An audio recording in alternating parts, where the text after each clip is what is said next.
Good morning. हमारा अगला civics का चैप्टर है स्वास्थ्य में सरकार की भूमिका, role of government in public health. पिछले अध्याय में हमने समानता और लोकतांत्रिक व्यवस्था के बारे में पढ़ा था। भारत एक लोकतांत्रिक देश है जहाँ पर जनता का शासन, जनता के लिए शासन और जनता द्वारा शासन होता है, यानी to the people, by the people and for the people, which is core element of any democratic society और एनी डेमोक्रेटिक गवर्नमेंट। जब हम डेमोक्रेटिक गवर्नमेंट या लोकतांत्रिक सरकारों की बात करते हैं तो सरकार की सबसे महत्वपूर्ण भूमिका अपनी जनता के कल्याण की होती है। जन कल्याण के इन कामों में शिक्षा की व्यवस्था करना, स्वास्थ्य के लिए, बेहतर स्वास्थ्य के लिए व्यवस्था करना, लोगों को रोज़गार उपलब्ध कराना और बहुत सारी संरचनाएं जिनमें हाउसिंग, रोड कंस्ट्रक्शन, इलेक्ट्रिसिटी, इन सब के जो मामले हैं, इन सब के जो विषय हैं, वो सभी सरकारी जिम्मेदारी के अंतर्गत माने जाते हैं। हमारा ये चैप्टर स्वास्थ्य की बात करता है और स्वास्थ्य भी सरकारी जिम्मेदारियों में, सरकारी कामकाज में एक बड़ा महत्वपूर्ण विषय है। और सीधे तौर पर क्योंकि ये जनता के हित से जुड़ा हुआ विषय है, इसीलिए हम इसको बहुत महत्वपूर्ण मानते हैं। इस चैप्टर को हमें शुरू करना है। जब हम स्वास्थ्य की बात करते हैं तो स्वास्थ्य से हमारी समझ स्वास्थ्य के विषय में है कि हम चोट से मुक्त रहें, बीमारियों से दूर रहें, तो हम स्वस्थ हैं। लेकिन अगर हम गहराई से इन कारणों पर विचार करें कि हम बीमार क्यों पड़ते हैं या बीमारियां क्या हैं, तो कुछ और उदाहरण भी आपकी पुस्तक में हैं जिनकी चर्चा की गई है। लोगों को पीने का साफ़ पानी मिलना चाहिए, भर पेट खाना मिलना चाहिए, साथ ही साथ उनको प्रदूषण मुक्त वातावरण, ऐसी हवा जो प्रदूषित नहीं हो, ताज़ी हवा में सांस ले सकें, तो बहुत सारी बीमारियों से उनको मुक्ति मिलेगी या वो बीमारियां उनको नहीं लगेंगी, बीमारियों से वो दूर रहेंगे। यही इसके विपरीत अगर हम बात करें कि दशाएं इस प्रकार की हों कि जहाँ पर नकारात्मक दशाओं की बात करें, यानी ताज़ी हवा का भी अभाव यहाँ पर दिखाई दे रहा हो, वहाँ पर पीने का पानी भी स्वास्थ्य ना होकर के एक निगेटिव, यानी कि पीने का पानी साफ़ नहीं हो, स्वच्छ नहीं हो, खाने के लिए पर्याप्त मात्रा में भोजन ना मिले, तो ये सभी दशाएं ऐसी हैं जिनमें व्यक्ति बीमार पड़ेगा या स्वास्थ्य की बजाय अस्वास्थ्य की तरफ जाएगा। इसके बाद अपने अगले पेज पर हमें भारत में स्वास्थ्य सेवाओं की चर्चा मिलती है। स्वास्थ्य सेवाएं यानी पब्लिक हेल्थ का जो सिचुएशन भारत में है, इस पर दो कॉलम के जरिए, ए और बी कॉलम के जरिए बहुत सारी सूचनाएं दी गई हैं और इन सूचनाओं से हम भारत में स्वास्थ्य सेवाओं का स्तर जांच सकते हैं। संसार भर में अगर हम पहली कॉलम की बात करें जिसमें अधिकांश चीज़ें पॉजिटिव दर्शाई गई हैं, यानी इसकी जो अधिकांश विषय हैं वो सकारात्मक संकेत देते हैं भारत की स्वास्थ्य सेवाओं के बारे में, जबकि बी कॉलम में जो बिंदु हैं उसमें अधिकांश हमें निगेटिव पॉइंट्स दिखाई देते हैं। दूसरी तरफ ये पॉजिटिव हैं। अगर हम पहले कॉलम की बात करें, संसार भर में सबसे अधिक जो मेडिकल कॉलेजेस हैं वो भारत में हैं और हर साल भारत में लगभग 15,000 नए डॉक्टर तैयार हो जाते हैं। पिछले वर्षों की अगर हम तुलना करें भारत में स्वास्थ्य सेवाओं की, तो जब हम आज़ाद हुए 1947 में, 1950 में जब हम रिपब्लिक बने, उस समय भारत में सरकारी अस्पतालों की संख्या या कुल अस्पतालों की संख्या लगभग 2,500 के आसपास थी, 2,500-3,000, 2,717, और ये बढ़कर के 2000 में हो जाती है 18,218। एक सकारात्मक संकेत है कि हमारी जो अस्पतालों की तादाद है वो लगातार बढ़ी। फिर हम बात करते हैं एक और फैक्टर की जो पॉजिटिव दिखता है। भारत में बड़ी संख्या में हर साल बाहर से जो विदेशी पर्यटक आते हैं, जो टूरिस्ट आते हैं, उनमें बड़ी मात्रा में टूरिस्ट यहाँ पर मेडिकल टूरिज़्म के लिए भी आते हैं। मेडिकल टूरिज़्म एक अलग तरह का टर्म है। इस मेडिकल टूरिज़्म में आने वाले जो पर्यटक हैं वो अपने किसी उपचार के लिए भारत आते हैं और उसके कारण ये है कि भारत में जो अस्पताल हैं वो तो पूरी दुनिया में बहुत अच्छे माने गए हैं। यहाँ पर हमारी स्वास्थ्य सेवाएँ दूसरे मुल्कों की तुलना में थोड़ी सस्ती भी हैं। इन कारणों से बड़ी संख्या में जो विदेशी पर्यटक हैं वो भारत आकर के चिकित्सक पर्यटक के रूप में ये सेवाएं लेते हैं। ये भारत के लिए बड़ा अच्छा है, हमें विदेशी मुद्रा की भी प्राप्ति इससे होती है। साथ ही साथ भारत को विश्व में दवाइयों के निर्मित करने वाला तीसरा सबसे बड़ा देश बताया गया है। हम बड़ी मात्रा में बाहर में भी दवाइयाँ देते हैं, बाहर में दवाइयाँ बेचते हैं, यानी विदेशी मुद्रा के आने के बहुत सारे और साधन भी। वहीं जब हम स्वास्थ्य सेवाओं के नकारात्मक बिंदुओं की बात शुरू करते हैं तो सबसे पहले हम बात करें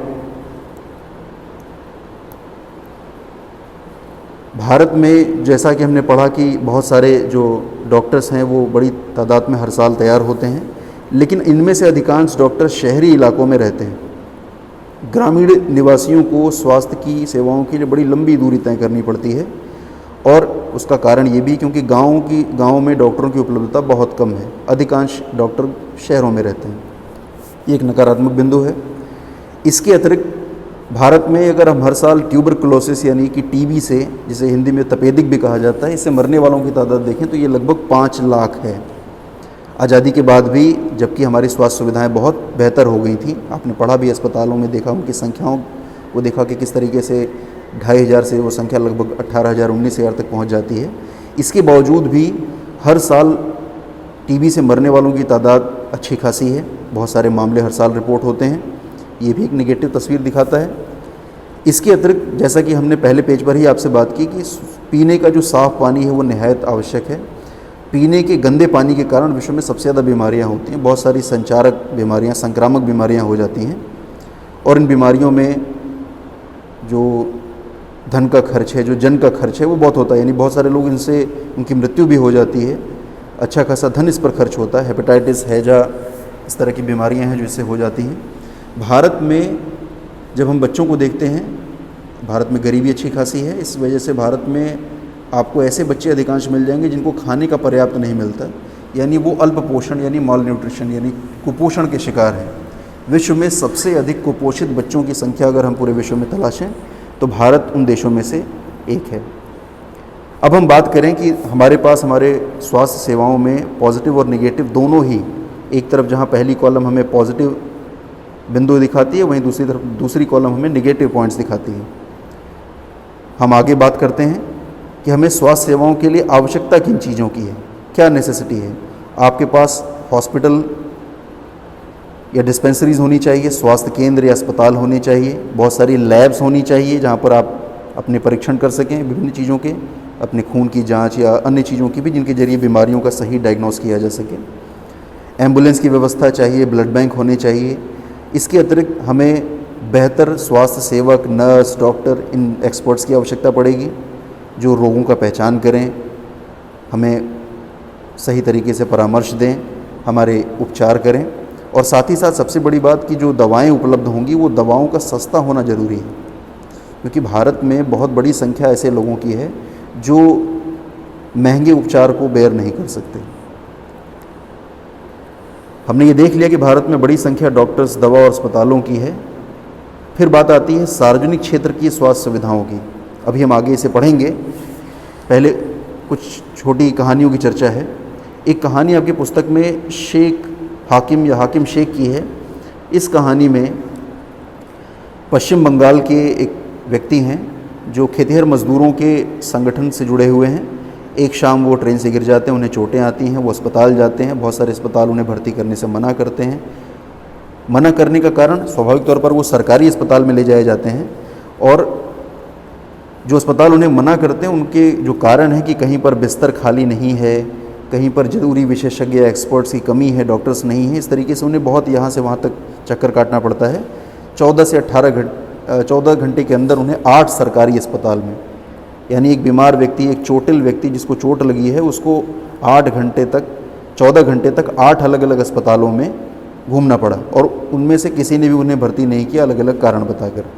बाद में उन्हें एक प्राइवेट हॉस्पिटल जाना पड़ा और वहाँ पर उन्होंने अपना उपचार कराया। स्वाभाविक तौर पर प्राइवेट हॉस्पिटल्स में उपचार कराना सरकारी हॉस्पिटल की तुलना में महंगा है, और इस बात से नाराज़ होकर के अपने स्वस्थ हो जाने के बाद हाकिम शेख ने अपने संगठन के ऊपर भी और स्वास्थ्य सुविधाएं जो उपलब्ध कराई गई थी उनके ऊपर उन्होंने कोर्ट में मुकदमा किया।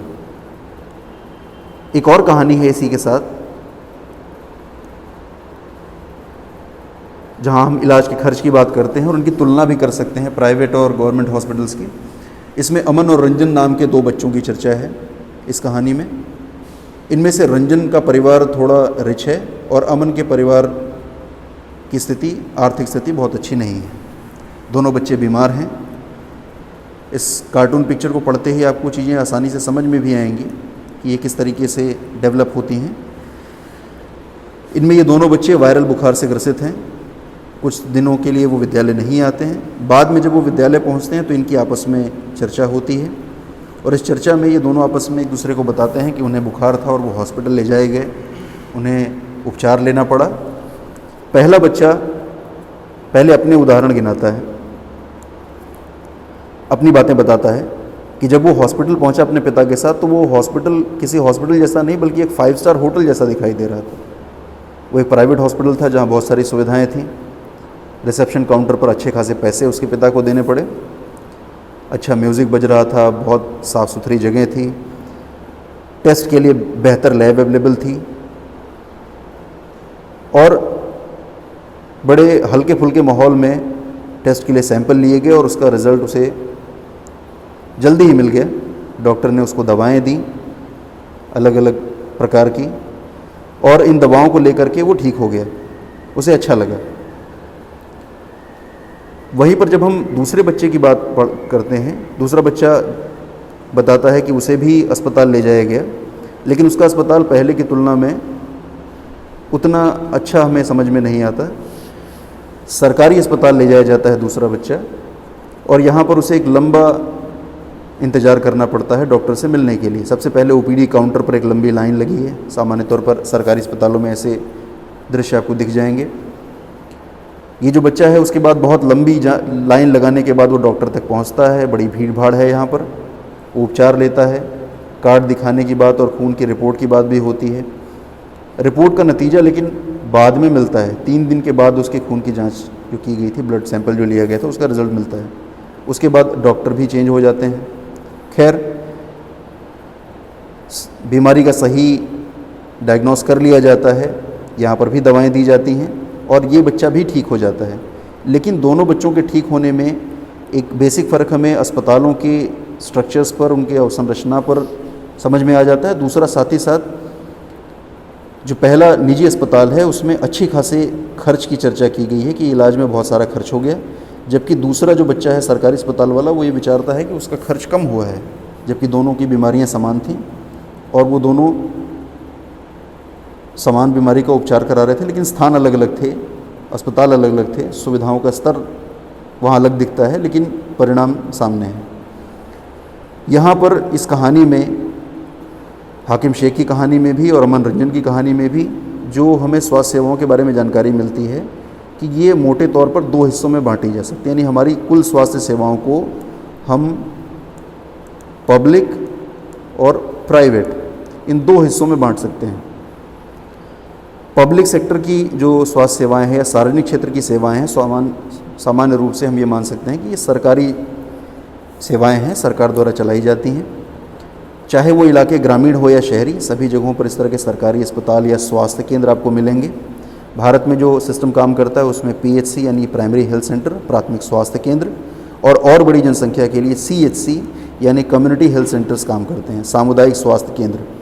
इसके अतिरिक्त अगर हम शहरी इलाकों की बात करें तो शहरी इलाकों में सरकारी अस्पताल भी हैं और स्पेसिफिक हॉस्पिटल जो स्पेशलाइजेशन के हॉस्पिटल हैं, हड्डी अस्पताल या इस तरह के और विषय, अलग अलग विषयों पर जो विभिन्न प्रकार के रोग हैं उन पर भी विशिष्ट अस्पताल मिल जाते हैं। लेकिन बड़े शहरों में, छोटे जगहों पर स्वास्थ्य केंद्रों में आपको वहाँ पर ग्राम स्वास्थ्य सेवक मिलेगा। उसे कुछ प्रशिक्षण मिला होता है कि वो डॉक्टरों की देखरेख में काम करे और लोगों के स्वास्थ्य के लिए चीज़ें उपलब्ध कराए। ऐसी सभी चीज़ें, चाहे वो ग्रामीण क्षेत्र में उपलब्ध हों, सार्वजनिक शहरी क्षेत्र में उपलब्ध हों, उनका रखरखाव, उनका मेंटेनेंस, उनका कंस्ट्रक्शन, ये सारी चीज़ें सरकार के पास होती हैं और वो पब्लिक सेक्टर यूनिट से पब्लिक सेक्टर के हेल्थ इंफ्रास्ट्रक्चर कहे जाते हैं। सार्वजनिक क्षेत्र के वो सभी स्वास्थ्य सेवाएं मानी जाती हैं। अब इन स्वास्थ्य सेवाओं की बात करें कि स्वास्थ्य सेवाएं चलती कैसे हैं। इन स्वास्थ्य सेवाओं को चलाने के लिए सरकार को उन्हें धन उपलब्ध कराना पड़ता है और ये धन आता कहाँ से? ये धन आता है वहाँ से जो टैक्स हम सरकार को देते हैं। ये टैक्स इसीलिए बड़ा महत्वपूर्ण हो जाता है। यहाँ पर साइड में एक कॉलम है जिस पूरी बॉक्स में आपको समझाया गया है कि टैक्स आपको क्यों देना चाहिए सरकार को धन की क्या आवश्यकता है। तो हमें स्पष्ट हो जाता है कि ऐसे बहुत सारे खर्च हैं जिनके लिए सरकार को धन खर्च करना पड़ता है। ऐसी बहुत सारी आवश्यकताएं हैं, चाहे वो अंतरिक्ष परमाणु प्रक्षेपास्त्र के कार्यक्रम हों, चाहे वो लोगों को रोज़गार उपलब्ध कराने, शिक्षा, स्वास्थ्य, ये सभी, और कभी कभी प्राकृतिक आपदाएं जो आती भारत में आती हैं, वो सभी प्राकृतिक आपदाओं में होने वाले खर्च के लिए सरकार को बड़े धन की आवश्यकता होती है। और इस धन के लिए सरकार हमसे टैक्स लेती है, इसलिए टैक्स ज़रूरी है। और फिर हम आ जाते हैं अपने स्वास्थ्य क्षेत्र में, यानी जो चैप्टर हमारी बात कर रहा है हेल्थ केयर की। स्वास्थ्य सेवाओं में इसमें बहुत सारी चीज़ें निःशुल्क हैं या बहुत कम कीमत की हैं। अगर आप में से सरकारी अस्पताल में कभी कोई व्यक्ति गया हो तो आपने देखा होगा वहाँ पर कि वहाँ पर 1 रुपये 2 रुपये की पर्ची कटती है। डॉक्टर इसके अलावा और कोई कंसल्टेशन की फ़ीस नहीं लेते हैं। वहाँ पर दवा केंद्र भी होते हैं जहाँ पर आपको सस्ती कम कीमत की या कुछ दवाएं मुफ्त में भी दी जाती हैं, निःशुल्क दवाएं दी जाती हैं। बहुत सारी बीमारियां जैसे टीबी, मलेरिया, पीलिया, दस्त लगना, हैजा, चिकनगुनिया जिनकी चर्चा है, इनको फैलने से रोकना भी सरकार की जिम्मेदारी है। आपने पल्स पोलियो की ड्रॉप टीवी पर इसका ऐड सुना होगा अमिताभ बच्चन साहब के ज़रिए, और बहुत सारे तरीके से आपने देखा होगा कि बहुत सारे स्वास्थ्यकर्मी पोलियो की ड्रॉप बच्चों को पिलाने के लिए यहाँ से वहाँ तक घूमते हैं। वो सारी व्यवस्था करना भी सरकार की जिम्मेदारी है और इसके लिए भी धन की आवश्यकता होती है। साथ ही साथ बहुत सारी बीमारियां जो संक्रामक होती हैं अलग अलग सीज़न में, जिनका बहुत प्रकोप होता है, इनके लिए भी सरकार अपनी जिम्मेदारी लेती है। हमारे सहयोग की आवश्यकता भी वहाँ पर होती है। जैसे बारिश का सीज़न है, अभी मच्छरों के प्रकोप की वजह से डेंगू, मलेरिया जैसी बीमारियां होती हैं। इसके लिए लोगों को जागरूक करना कि वो अपने आसपास का जगह साफ़ रखें, जहाँ पर मच्छर पैदा नहीं हो ऐसी दशाएं बनाएं और इस तरह की बीमारियों से बचें। हमारे संविधान में भी इसकी चर्चा है कि लोगों के हित का ध्यान देना सरकार की जिम्मेदारी है। फिर बात करते हैं हाकिम शेख की। हाकिम शेख का जो उदाहरण था उसमें उन्होंने कोर्ट केस किया हुआ था। उन्होंने स्वास्थ्य सेवाओं से नाराज़ होकर के, जो उनका संगठन था उनकी अक्षमता की वजह से, उन्होंने कोर्ट केस कर रखा था। और उस मामले में अदालत ने भी अपना निर्णय दिया कि सरकारी भूमिका यहाँ पर बनती है कि वो लोगों की मदद करें। सरकार का कर्तव्य है कि वो आवश्यक सेवाएं लोगों को उपलब्ध कराएं।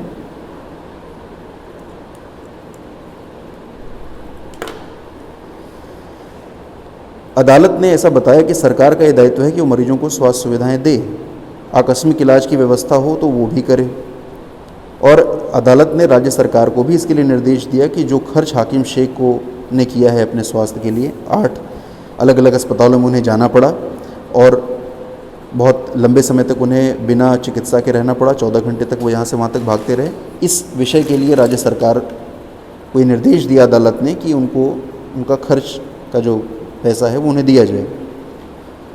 यानी हमने देखा कि सरकारी क्षेत्र में किस तरीके से सरकारी भूमिका स्वास्थ्य के लिए बड़ी महत्वपूर्ण हो जाती है। सरकार हर स्टेप पर अपनी जिम्मेदारी लेती है। जहाँ पर उसमें चूक होती है, हमारे पास ऐसे अधिकार भी हैं, हाकिम शेख के उदाहरण से स्पष्ट है, ऐसे अधिकार भी हमारे पास हैं कि हम उनके ज़रिए अपनी जो आवश्यकताएं हैं उसकी पूर्ति कर सकते हैं, सरकार को विवश कर सकते हैं। सिस्टम हमारे लिए काम करता है। सरकारी क्षेत्र या सार्वजनिक क्षेत्र की बात हम बात करते हैं, सार्वजनिक निजी क्षेत्र की यानी कि प्राइवेट सेक्टर की। हमारे देश में गवर्नमेंट हॉस्पिटल्स की तुलना में निजी हॉस्पिटल यानी प्राइवेट हॉस्पिटल्स की तादाद बहुत ज़्यादा है। डॉक्टर्स ग्रामीण क्षेत्रों में भी हैं और शहरी क्षेत्रों में भी हैं। शहरों में बहुत बड़े बड़े विशेषज्ञ आपको मिल जाते हैं। यहाँ पर इनके पास खुद की अपनी लैब्स होती हैं जहाँ पर टेस्टिंग की जाती है और बहुत सारी सुविधाएं जैसे एक्सरे, अल्ट्रासाउंड, ये सारी चीज़ें उपलब्ध हैं। इनके पास से दवाइयाँ भी खरीद सकते हैं। उन सभी हॉस्पिटल्स में उनके पास अपने मेडिकल स्टोर्स भी होते हैं और मेडिकल स्टोर्स से आपको वहाँ से दवाएं मिल जाती हैं। नाम से ही पता चलता है कि ये प्राइवेट हेल्थ सर्विसेज हैं, इसीलिए सरकार का इस पर कोई नियंत्रण नहीं है। स्वाभाविक तौर पर यहाँ पर मरीजों को ज़्यादा खर्च करना पड़ता है। चाहे टेस्ट हो, चाहे कंसल्टेशन की फ़ीस हो, चाहे दवाओं का खर्च हो, ये सारा खर्च प्राइवेट हॉस्पिटल में ज़्यादा होता है। हमने अमन रंजन की कहानी से भी ऐसा समझा। फिर हम बात करते हैं, क्योंकि हमने अपने पहले चैप्टर में पढ़ रखा है समानता, भारत में इक्वालिटी डेमोक्रेटिक सोसाइटी में है, वास्तविकता में कम, लेकिन सैद्धांतिक तौर पर और संविधान में इसकी चर्चा हमें अवश्य मिलती है, ऐसे कानून हमारे पास हैं। लेकिन जब हम स्वास्थ्य सेवाओं को देखते हैं तो हमें दिखता है कि जो निजी क्षेत्र जहाँ पर जितनी तेज़ी से बढ़ रहे हैं उतनी तेज़ी से सार्वजनिक क्षेत्र नहीं बढ़ता। ज़्यादा मात्रा में आपको किसी भी लोकेलिटी में प्राइवेट हॉस्पिटल्स, डिस्पेंसरीज ज़्यादा मिलेंगी, लेकिन गवर्नमेंट हॉस्पिटल्स की तादाद बहुत कम होती है। अब यहाँ पर हम बात करते हैं कि ये जो उपलब्ध स्वास्थ्य सेवाएं हैं, जो अवेलेबल पब्लिक हेल्थ फैसिलिटीज़ हैं, इनको प्राप्त करने में कितने लोग समर्थ होते हैं और कितने लोग इसको प्राप्त करने में समर्थ नहीं हो पाते। कारण उनकी आर्थिक दशा है। स्वाभाविक तौर पर निजी क्षेत्र के जो हॉस्पिटल्स हैं वो ज़्यादा मात्रा में इलाज के लिए खर्च लेते हैं, टेस्ट हो या उनका उपचार हो किसी भी प्रकार से, दवाएं महंगी होती हैं वहाँ। आपने देखा भी अमन और रंजन की कहानी में कि बहुत सारे जो प्राइवेट डॉक्टर्स हैं वो दवाएं और इंजेक्शन और सलाइंस लेने की को एडवाइस करते हैं, उन्हें देते हैं, उनको उपलब्ध कराते हैं। वो महंगा भी होता है, जबकि उसका साधारण उपचार किया जा सकता है। यहाँ पर एक चित्र भी है आपकी इस पृष्ठ पर, जन औषधि मेडिकल स्टोर का, जिसमें दाम कम, दवाई उत्तम, ऐसा लिखा है। अपने आसपास की लोकेलिटीज़ में आपको बहुत सारे ऐसे जन औषधि केंद्र मिल जाएंगे। जन औषधि केंद्र जो कि जेनरिक दवाएं, साइड में बॉक्स में ऐसा लिखा भी है, आप जेनरिक दवाओं के बारे में पढ़ेंगे। जेनरिक दवाएं सामान्य रूप से मिलने वाली दवाओं की तुलना में सस्ती हैं, इनकी उपलब्धता आसानी से हो सके इसलिए ऐसे औषधि केंद्र जगह जगह पर सरकार ने बनाए हैं, क्योंकि भारत में अधिकांश संख्या अपने उपचार के लिए महंगा खर्च नहीं कर सकती। इसमें ऐसा चर्चा भी है कि जनसंख्या का लगभग 20% हिस्सा जो है वो बीमारी के दौरान आवश्यक सेवाओं को खरीदने में सक्षम होता है। 20% अगर सक्षम है, इसका मतलब कुल में से 80% हिस्सा ऐसा है जो ये सेवाएं उपलब्ध होने के बावजूद भी उन्हें नहीं ले पाता। फिर हम बात करते हैं गरीब लोगों की, वो समाज का वो हिस्सा जो कि स्वास्थ्य सुविधाओं को पाने से दूर है अपनी आर्थिक दशा के कारण। गरीब लोग पहले से ही पोषण की कमी के शिकार होते हैं, यानी यहाँ मालन्यूट्रिशन की प्रॉब्लम ज़्यादा होती, खाने का पर्याप्त नहीं होता, इसलिए वो पहले से बीमार होते हैं और बीमारियाँ उनकी स्थिति को और बदतर बना देती हैं। साफ़ वातावरण उन्हें नहीं मिलता, पीने का पानी, घर के लिए पर्याप्त जगह, ये सारी चीज़ें वहाँ पर अनुकूल नहीं हैं, इसलिए बड़ी समस्याजनक स्थिति और हो जाती है जब अगर वो बीमार पड़ जाते हैं।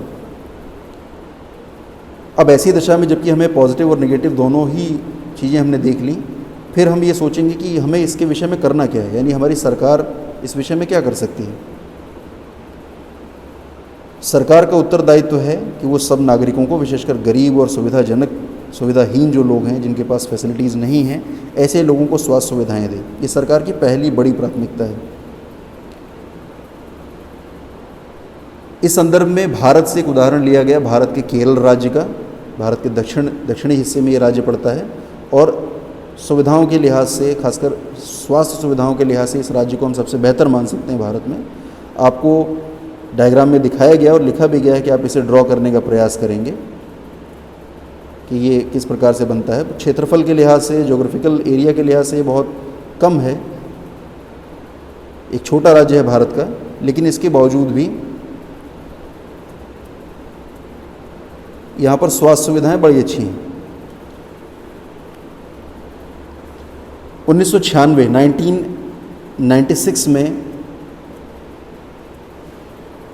केरल राज्य की जो सरकार थी, जो वहाँ की स्टेट गवर्नमेंट थी, उसने अपने स्वास्थ्य क्षेत्र के लिए कई बड़े नियम बनाए। पूरे राज्य का जो सालाना बजट होता है उसका 40% हिस्सा उन्होंने पंचायतों को दे दिया। पंचायतें जो कि भारत में गांव बड़ी संख्या में हैं, केरल में भी हैं स्वाभाविक तौर पर। ये जो ग्राम पंचायतें हैं, इन पंचायतों को जो मिलने वाला ये पैसा था, उस पैसे से जो आवश्यक चीज़ें थीं, क्योंकि गरीबों के लिए और सभी के लिए जो संसाधनों की उपलब्धता है, पीने के पानी, साफ़ पानी है, सभी को पर्याप्त मात्रा में भोजन मिले, महिलाओं का विकास हो, माताओं का विकास हो, शिक्षा की व्यवस्था हो, इन सब पर अच्छी खासी मात्रा में धन खर्च किया गया। जल वितरण की व्यवस्था अच्छी की गई। स्कूल, आंगनबाड़ी, ये शब्द आप परिचित हैं इस शब्द से, आंगनबाड़ी। ऐसे व्यवस्थाओं के जरिए वहाँ के स्वास्थ्य क्षेत्र में बहुत बड़ा सुधार हुआ। हालांकि समस्याएं अभी भी हैं, वहाँ पर अभी भी दवाइयों की जितनी आवश्यकता है उसकी मात्रा में कमी है, लेकिन फिर भी ये भारत के अन्य राज्यों की तुलना में एक बहुत अच्छा उदाहरण है। भारत का स्वास्थ्य क्षेत्र की दृष्टि से भारत का सबसे सर्वोत्तम राज्य माना जा सकता है। हमने अपनी पाठ्यपुस्तक में शुरुआत में ही पढ़ा कि बहुत सारे चिकित्सा पर्यटक आते हैं, मेडिकल टूरिस्ट आते हैं। उनमें से अधिकांश मेडिकल टूरिस्ट भारत के इसी राज्य केरल में आते हैं, जहाँ पर पंचकर्म जैसी बहुत सारी परंपरागत प्रणालियाँ हैं जिनके जरिए वो स्वास्थ्य सेवाएँ लेते हैं। यहाँ पर एक और उदाहरण है कोस्टारिका का। कोस्टारिका दक्षिण अमेरिका का एक देश है। दक्षिण अमेरिका के मैप को हम ज़रा ध्यान से देखें तो ये स्पष्ट हो जाएगा।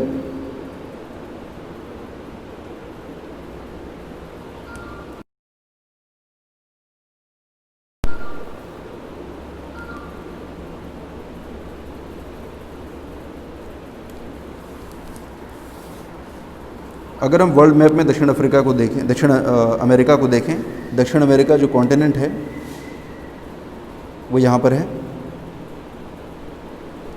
इस दक्षिण अमेरिका में और ये उत्तर अमेरिका है, इन दोनों के बीच में जो हिस्सा पड़ता है यानी ये वाला, इस हिस्से में ही यहाँ पर एक देश है कोस्टारिका नाम का। भारत यहाँ पर है। हमने कोस्टारिका की ज्योग्राफिकल लोकेशन देख ली।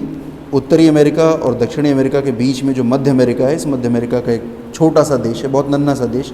भारत के किसी भी राज्य की तुलना में बहुत छोटा क्षेत्रफल रखने वाला ये राज्य है, ये एक देश है। हम कोस्टारिका के उदाहरण की बात कर रहे थे। कोस्टारिका के उदाहरण में, जो कि स्वास्थ्य की दृष्टि से बहुत अच्छा राज्य माना जाता है, इसका प्रदर्शन स्वास्थ्य के सूचकों पर बहुत शानदार है। यहाँ पर हम ऐसा पाते हैं कि इनके संविधान में इसकी चर्चा है कि लोगों को बेहतर स्वास्थ्य देना उनकी सरकार की जिम्मेदारी है। और इनकी सरकार ने ऐसा महत्वपूर्ण निर्णय भी लिया कि वो अपने देश में सेना नहीं रखेंगे। सेना नहीं रखने का अर्थ ये है कि सेना पर होने वाला जो सालाना बजट है, सालाना खर्च है, उस खर्च की वो बचत कर सकेंगे और वो बचत करके उस धन को अपने देश की स्वास्थ्य सुविधाओं के लिए खर्च करेंगे, स्वास्थ्य के लिए खर्च करेंगे, शिक्षा के लिए खर्च करेंगे और जो ज़रूरतें हैं, सड़क निर्माण है, बिजली की व्यवस्था है, उन सब चीज़ों के लिए ये खर्च करेंगे। उनकी सरकार का ये मानना है कि उनके देश का स्वस्थ होना ज़्यादा ज़रूरी है, हेल्थ इज़ वेल्थ। कोस्टारिका की सरकार अपने निवासियों को स्वास्थ्य के लिए सभी मूलभूत सुविधाएं देती है, सुरक्षित पानी, सफाई, पोषण, बेहतर आवास, ये सारी चीज़ें। और ये एक बहुत अच्छा उदाहरण है। भारत से जब हम उदाहरण की बात करते हैं तो केरल का उदाहरण आपकी पुस्तक में है और विश्व से कोस्टारिका का उदाहरण है। इसके बाद आपकी इस टेक्स्ट बुक में बहुत सारी ऐसी ग्लॉसरी, बहुत सारे ऐसे शब्दों का संकलन है जिन शब्दों की आवश्यकता आपको इस चैप्टर के बीच बीच में पड़ी है। पारिभाषिक शब्द हैं ये, इनको आप एज इट इज़ अपनी कॉपी में लिखेंगे। यहाँ पर जहाँ पर भी आपको डाउट होगा इसके विषय में आप अपने क्वेश्चन भी करेंगे। मैंने चिकित्सा पर्यटन या चिकित्सा पर्यटकों की चर्चा की, बहुत सारी संक्रामक बीमारियां हैं इसकी भी हमने चर्चा की। ओपीडी, आपको जब आप गवर्नमेंट हॉस्पिटल्स में जाते हैं तो आपको ओपीडी या बाह्य रोगी विभाग दिखाई देता है वहाँ पर। इसके अलावा हमने जेनरिक दवाओं का भी चर्चा किया, जो जेनरिक दवाएँ हैं, जो सस्ती दवाएँ जो उपलब्ध कराई जाती हैं। इस प्रकार आपका ये चैप्टर कंप्लीट होता है। इसकी एक्सरसाइज आप करेंगे, इसके सारे क्वेश्चन करने का प्रयास करेंगे। जहाँ चीज़ें आपको नहीं समझ में आएंगी आप उसे वापस पूछेंगे। आज के लिए इतना ही, धन्यवाद।